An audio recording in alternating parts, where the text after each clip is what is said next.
The metal doors of the Grand Colosseum on New Venus slid open with a soft hiss. Jack Stone walked in, his boots making hollow sounds against the polished floor. The registration hall stretched before him, filled with warriors from across the galaxy. Some had scales that sparkled like diamonds, others had multiple arms rippling with muscles, and a few seemed to float above the ground without touching it. Jack moved forward, keeping his steps steady. He knew what they saw when they looked at him, just another human. Too short, too soft, with nothing special about him. No enhanced bones, no extra limbs, no special powers. Just plain human muscles under plain human skin. The line to register moved slowly. Each warrior had to prove their worth to enter the galaxy's greatest fighting tournament. Jack watched as a warrior 3 times his size demonstrated his strength by crushing a metal cube with his bare hands. The crowd cheered. Another showed off by lifting a massive weight with her tentacles while balancing on one leg. Finally, it was Jack's turn. Behind the registration desk sat a being made of living crystal.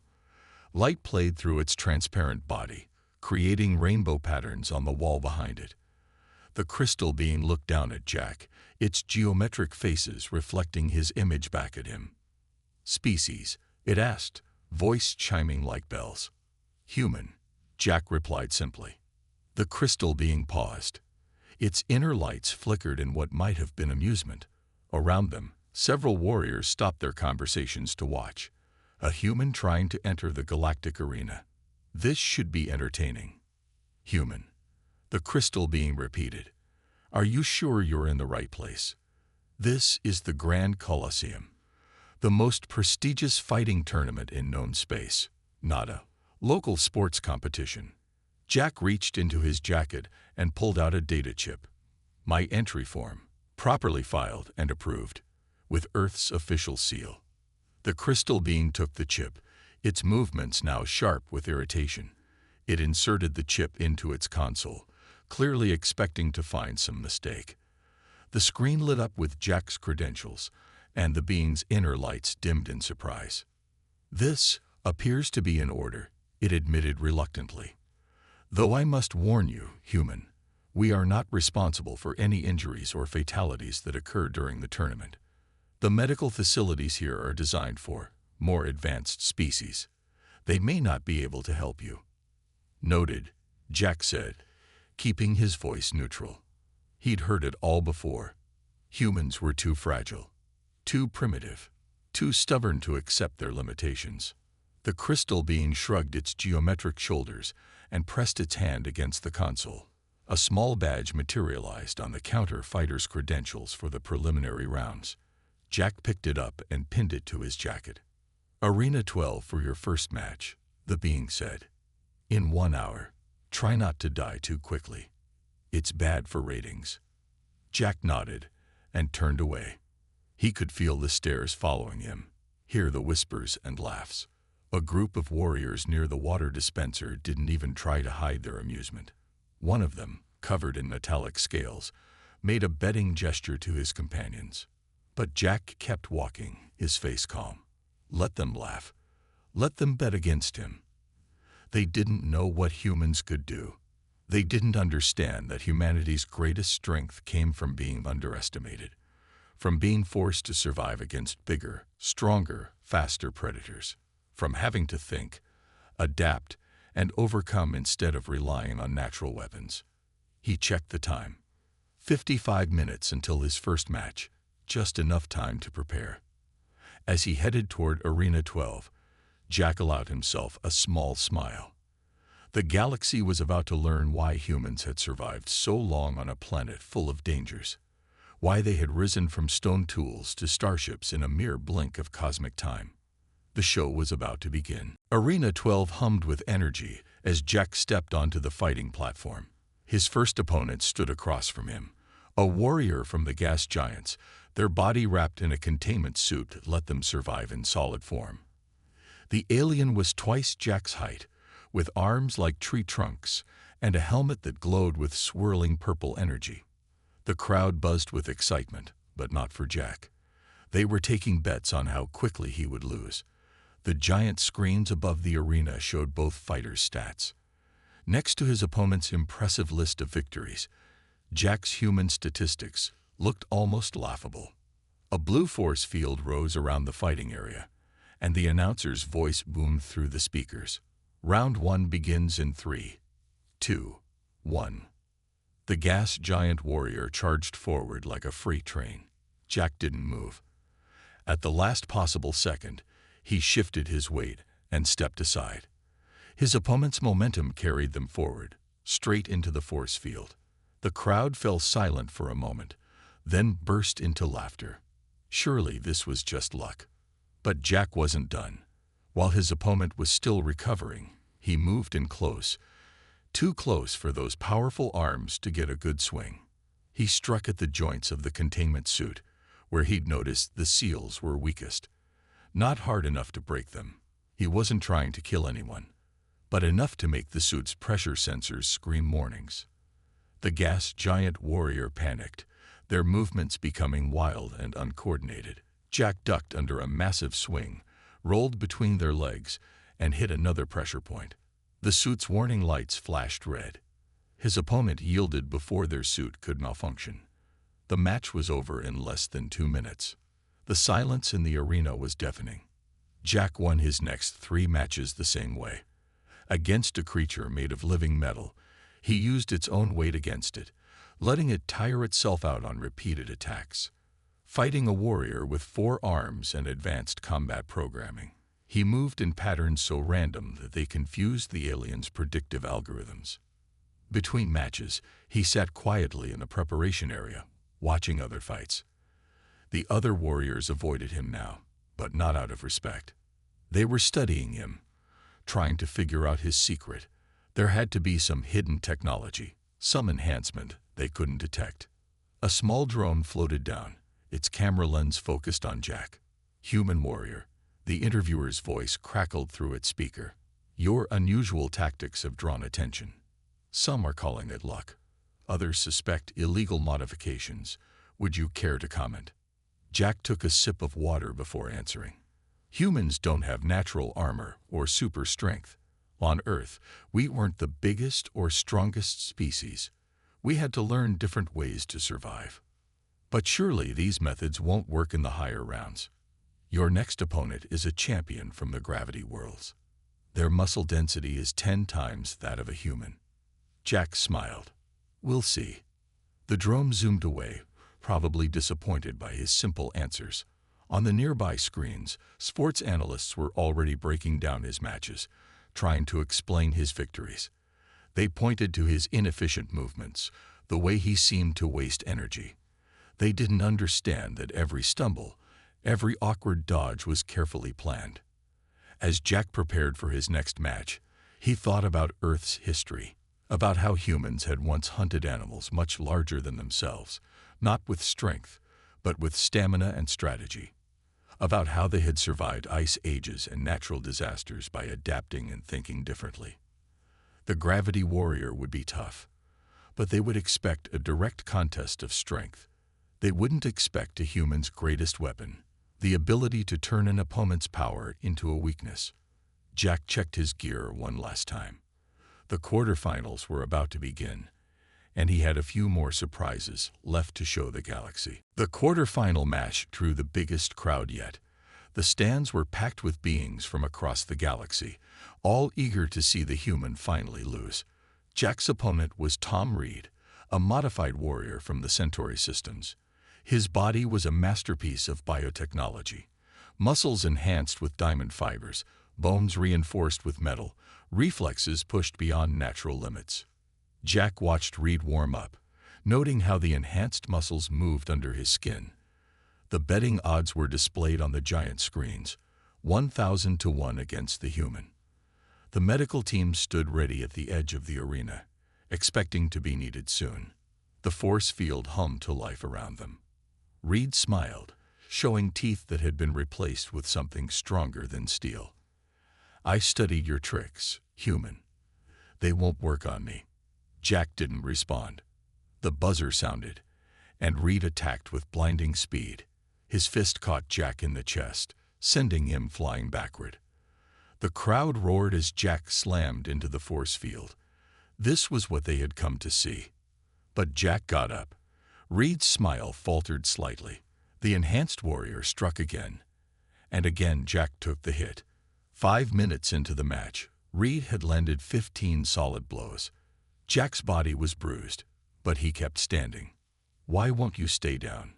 Reed growled, launching another attack.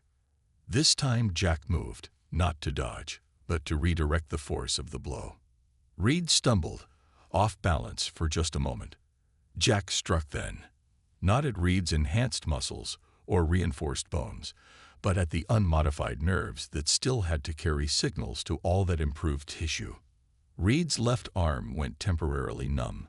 He snarled and compensated with his right, but now he was using more energy to maintain his balance. Jack kept moving, never striking directly against Reed's superior strength, always finding the small gaps in his defenses. 10 minutes passed, then 20. Reed's enhanced muscles began to burn through energy at an alarming rate. His movements got slower.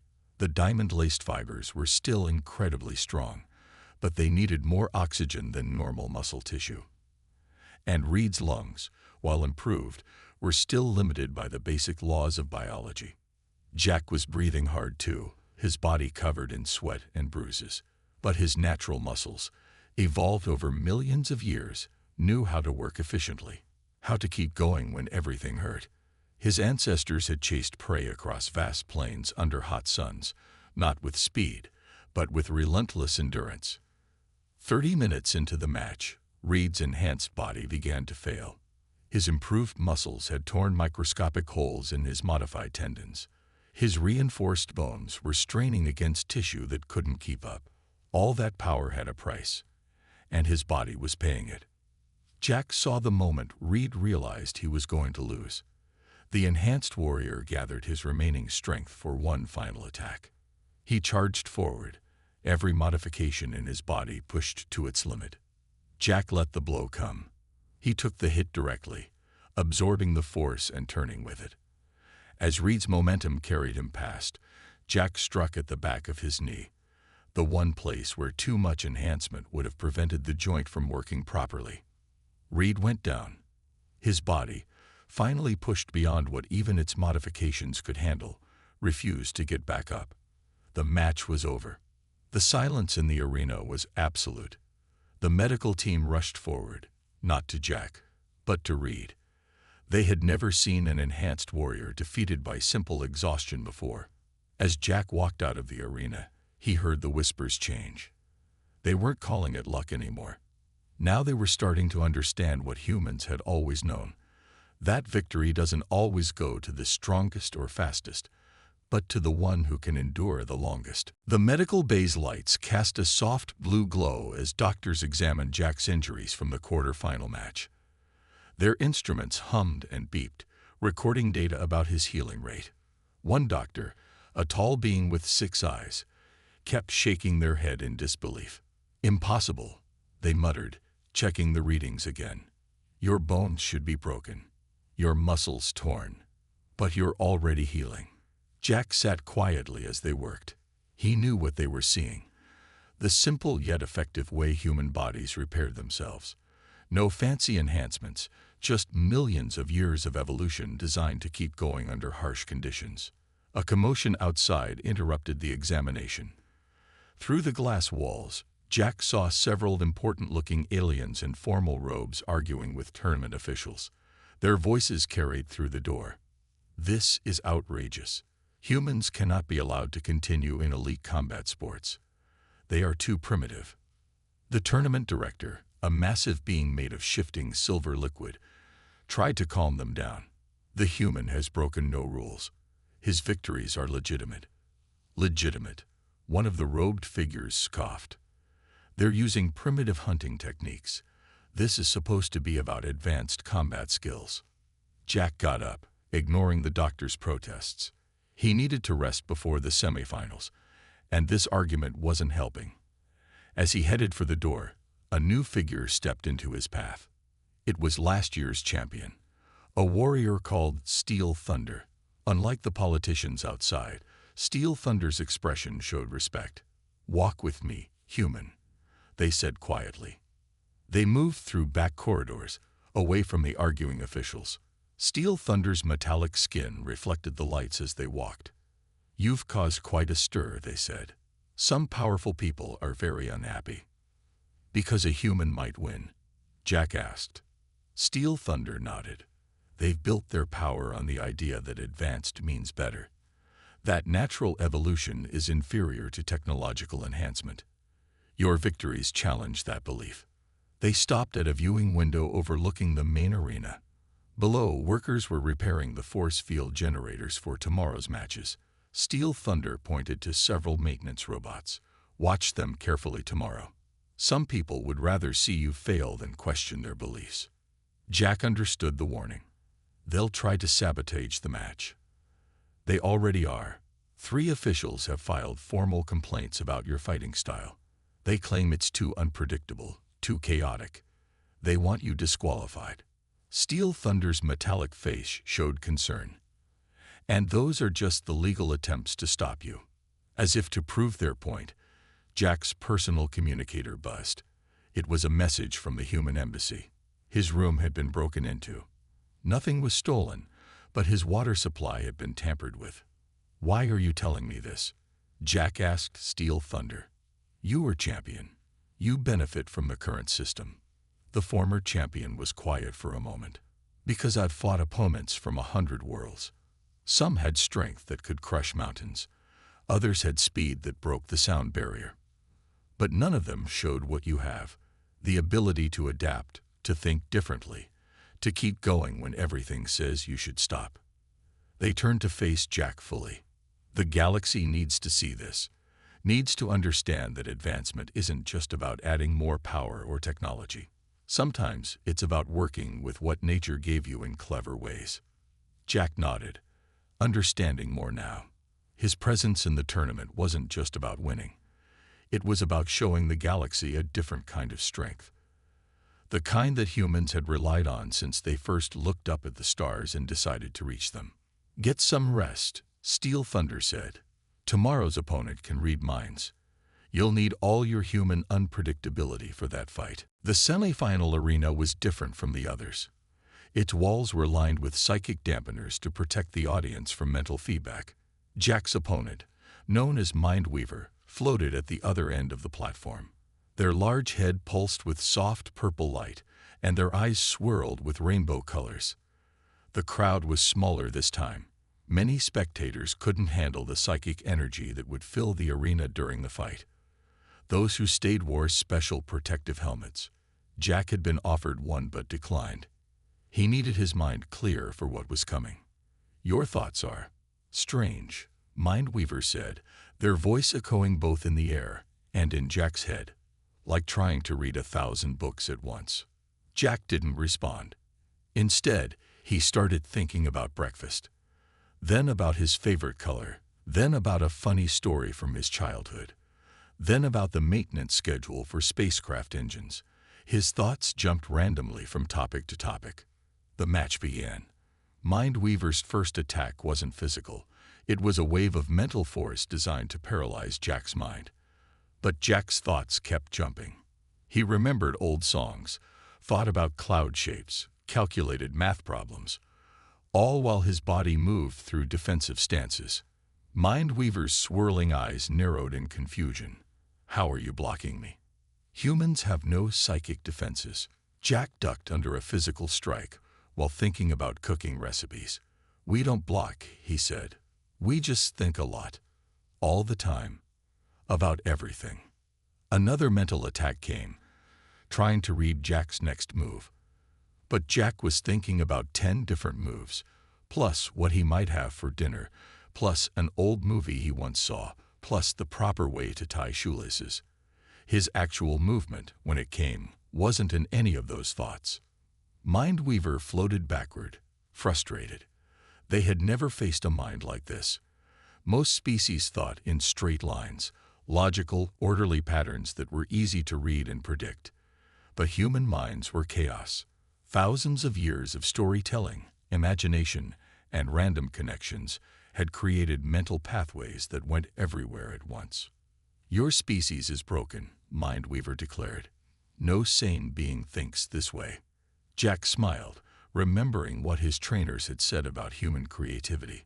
"We're not broken," he said. "We just never stop being children. Always asking what if, always imagining new things." The psychic warrior launched their strongest attack yet, a mental blast that would have shattered most minds. But Jack was singing an old song in his head, while remembering his first spaceflight, while planning his next move, while thinking about rain on windows. The blast scattered across his thoughts like light through a prism. In that moment of confusion, Jack struck, not with strength or speed, but with pure mental chaos. He opened his mind fully, letting Mindweaver see everything at once. The thousands of random thoughts, the constant questions, the endless stream of imagination that every human lived with. Mindweaver screamed. Their psychic defenses, built to handle organized thought patterns, were overwhelmed by the flood of human mental activity. They dropped to the ground, their rainbow eyes spinning wildly as they tried to process the chaos they had touched. "I yield," they gasped. "Too much, too many thoughts. How do you live like this?" As the match ended, Jack helped Mindweaver up.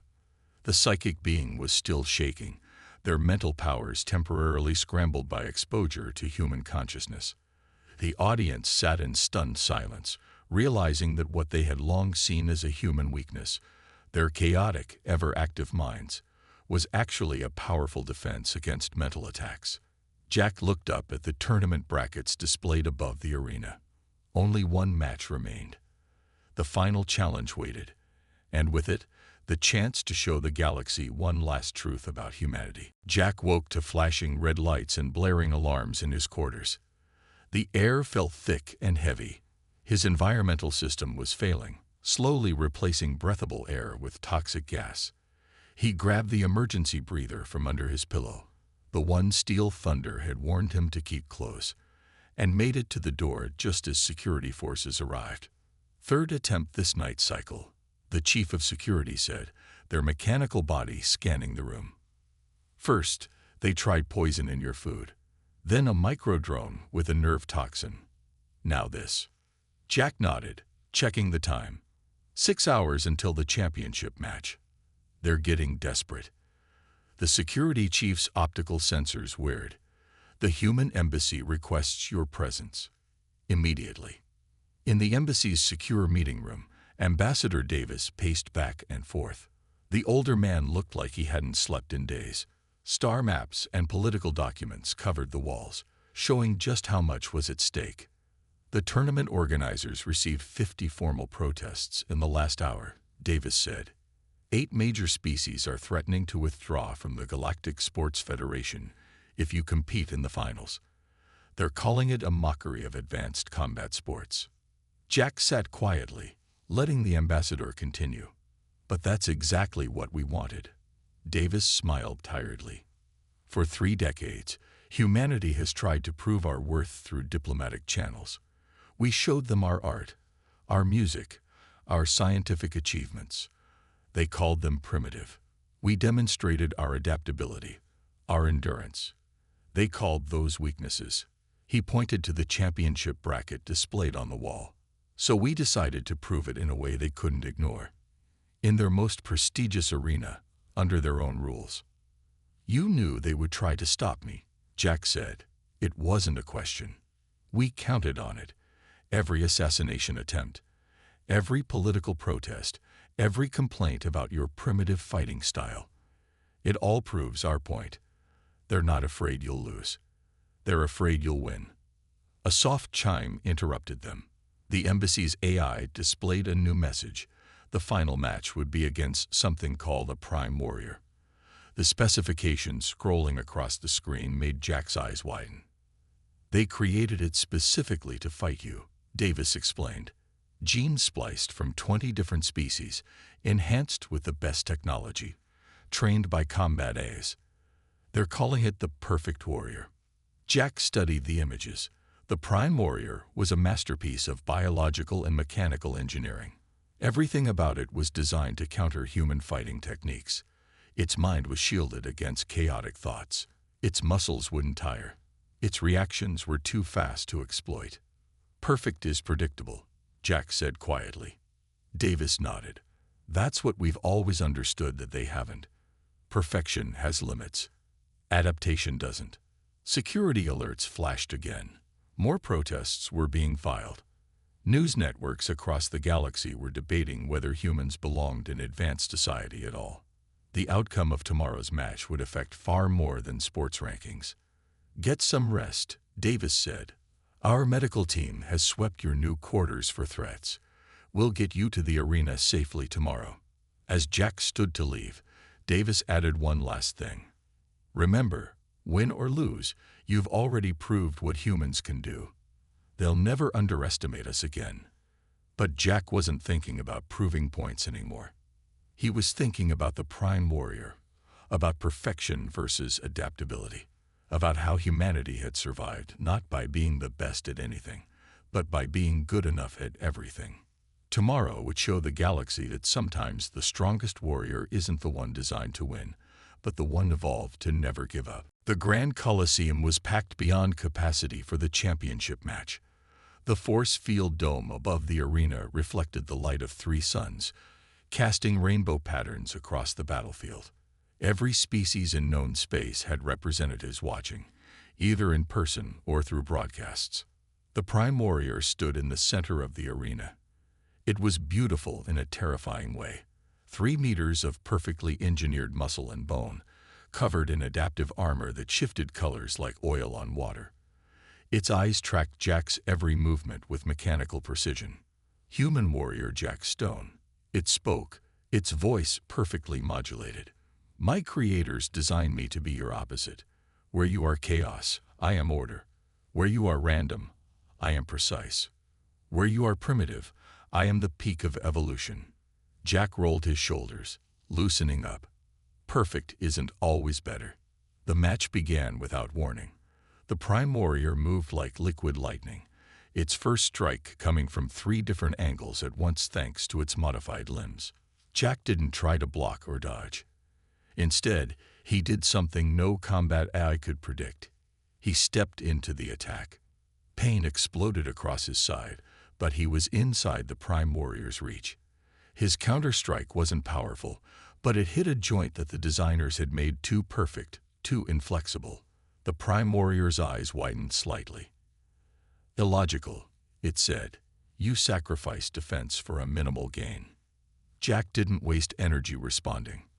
The Prime Warrior's next series of attacks drove him back, each blow calculated to slowly wear him down. Its adaptive armor absorbed every counter-strike, learning and adjusting. Its enhanced mind analyzed every movement, predicting dozens of possible responses. But that was the problem. It could only predict what it thought was logical. 10 minutes in, Jack was bleeding from several cuts. The Prime Warrior hadn't even been scratched. The crowd was silent, watching what they thought would be the inevitable end of the human's journey.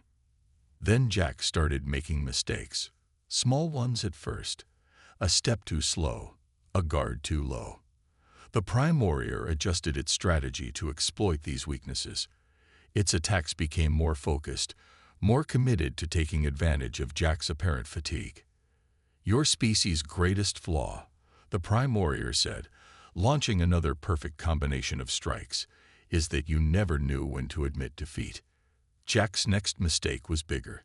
He stumbled, leaving himself completely open. The Prime Warrior committed fully to the killing blow, its perfect body coiling to deliver the final strike. That's when Jack moved. The stumble turned into a roll. The openings had been feints. Every mistake had been carefully planned, drawing the perfect warrior into a pattern of attack that was, itself, a trap. Jack's counter-strike hit 6 different points in less than a second, points he had identified during every previous exchange. Spots where the armor was strongest, but the underlying structure needed flexibility. The Prime Warrior's perfect balance wavered. Its combat computer tried to adjust, but Jack wasn't following any known combat pattern. He was mixing techniques that shouldn't work together, moving in ways that defied optimal combat algorithms. Impossible, the Prime Warrior said. Your strategy is flawed. Your technique is inefficient. Your attacks defy logic. That's humanity's secret, Jack said, pressing his advantage. We're not perfect. We never try to be. We just keep trying new things until something works. The final exchange lasted 3 seconds. The Prime Warrior launched 37 perfectly executed strikes. Jack weathered them all and delivered one last, impossible combination that sent the perfect warrior crashing to the ground. Silence filled the arena. The Prime Warrior lay still, its perfect systems unable to compute how they had failed. Jack stood over it, battered but unbowed, proof that humanity's greatest strength was never in being perfect, but in being perfectly unpredictable. The galaxy would never be the same.